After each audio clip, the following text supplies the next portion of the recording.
Indiana played well and deserved to win, and we simply didn't do the things we wanted to do. From start to finish, I thought, I think as I told our guys, but the best thing we did was continue to compete and battled at the end. I think it was we fought. Still, I don't know that we played well, but we fought and battled and went after things. But that was a good sign to us, and the one good sign, I think. Defensively, we were not very good. Obviously, the numbers indicate that. Our man wasn't good. Our zone wasn't good. Probably should have used some more zone in the first half after the fact, looking at it. But we've really felt like our defense was coming along.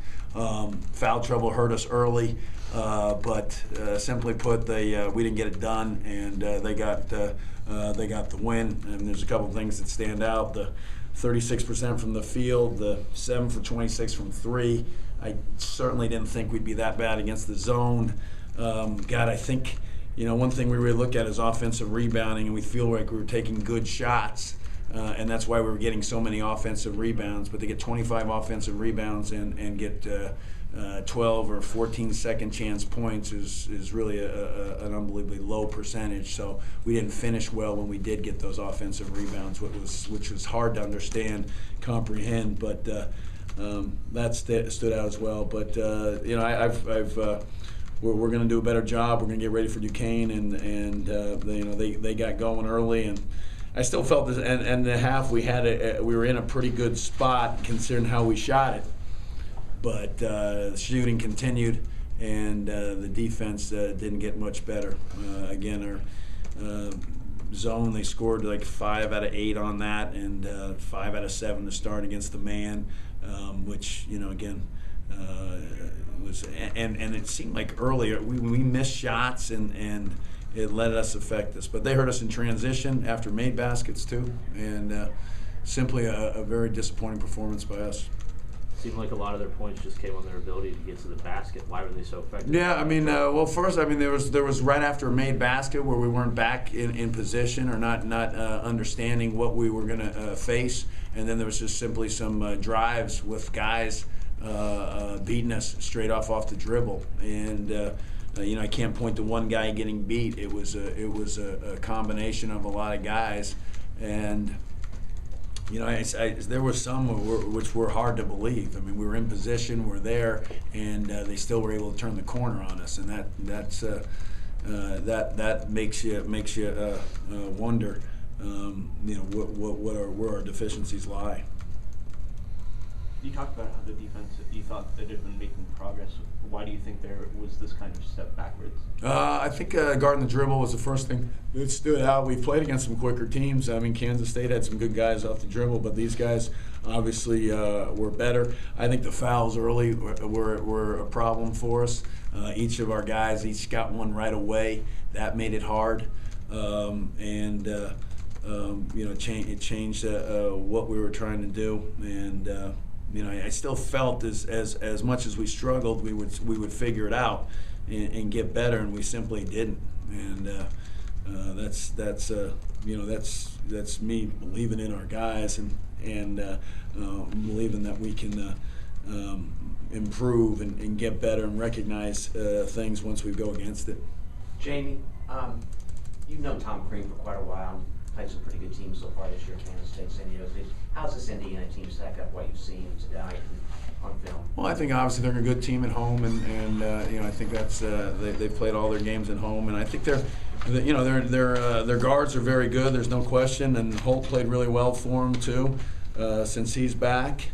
And I think it's a very good team. We've played some really good people. We've played a very difficult schedule early on, and done a lot of traveling with that. But I think they're a team that where they are now is probably not where they hope to be in the future. So it's all about when teams are talking about December 2nd, you gotta see where you're going to be and do that. That's our hope going forward. Obviously, Indiana struggled on defense early this season. Did you see any improvements in their defense tonight compared to what you had seen in film? Well, I mean, they got away with the zone, I think, and that was, I didn't anticipate us, not attacking the zone better than that, and we had threes, we had runners in the lane, and maybe those were rushed, those were off balance, and then we had the 25 offensive rebounds. So, I don't know, what to point it to. It's probably a combination of both, but.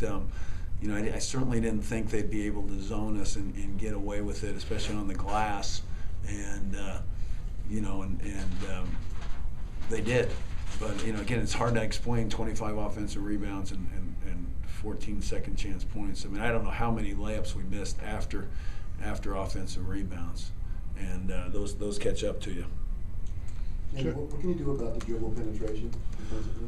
We're going to keep working on it and getting a better understanding of it. We've worked on our team defense as far as that, but I don't know that there was so much the team defense as just one-on-one getting beat. So that was a big problem for us. So we'll get better at it, and we'll continue to work. Jamie, what was the reason for starting Josh there in the second half? Was it just to try to compete with their speed and quickness? He was playing the best of the guys we had and had made some shots, and that was the thinking at that point. So, he was the guy that was being most aggressive against the zone, I thought, and he was the guy that actually had made some shots from three. So. That was the concern as well. So, I felt like we had wide open shots in the first half, and then the second half I thought we had wide open shots. I mean, there was a stretch there where we had about 5 or 6 wide open threes, wide open, nobody near us, and we missed, and that's why we were getting those offensive rebounds. But eventually that wears on you, and for us, we don't have that mentality of getting through. I think, as I told our guys, when our offense isn't going well, it doesn't seem that we can have the belief in our defense to get it done. So, we go 7 for 26. I don't think we took a bad three, really. I mean, maybe one at the end by Chris, but they're wide open, and the second half shooting was not good. But Josh, I thought was probably was the most. Shot the best and seemed to be the guy that was getting in the lane the most. Derek has now started a couple games in a row. Is that a testament to his rebounding ability, or is it Joe's health? Yeah, Joe seems to be struggling getting up and down the floor, and with his knee, and then obviously Derek seems to be rebounding at a higher rate. But we like playing those guys. Mike at the 5 too as well, and so we've got to figure it out. Robinson didn't get a field goal till late. Was he just pressing? Yeah, I mean, obviously I think he had some good looks, and then you need your point guard to play well, and we didn't have many guys play well, so it's a situation that we were in. So we battled, we kept fighting, but. Eventually you just can look at the numbers. You can't, have your guards have those kind of numbers and on the road, and especially if you're not going to defend at a high level. As Josh at the end. Last one. As Josh at the end of the half, you guys kind of got a run. I mean, Chris, what you guys did. Yeah, we got some open threes. What were you doing there? Yeah, I think we made the threes. I mean, that's really what it was. I mean, it's everything looks a lot better when you. I mean, I think there was 3 of them right there, and that's 3 of the 7 we made. So obviously that puts it down to a 5-point game. But at the end, we give up a layup on the last possession of the half, and so the defense caught up to us. But I mean, you can't, it seemed like we were just relying on shooting and 3-point shooting, and it surely was. Ineffective in the second half, especially. Thank you. All right, thanks a lot.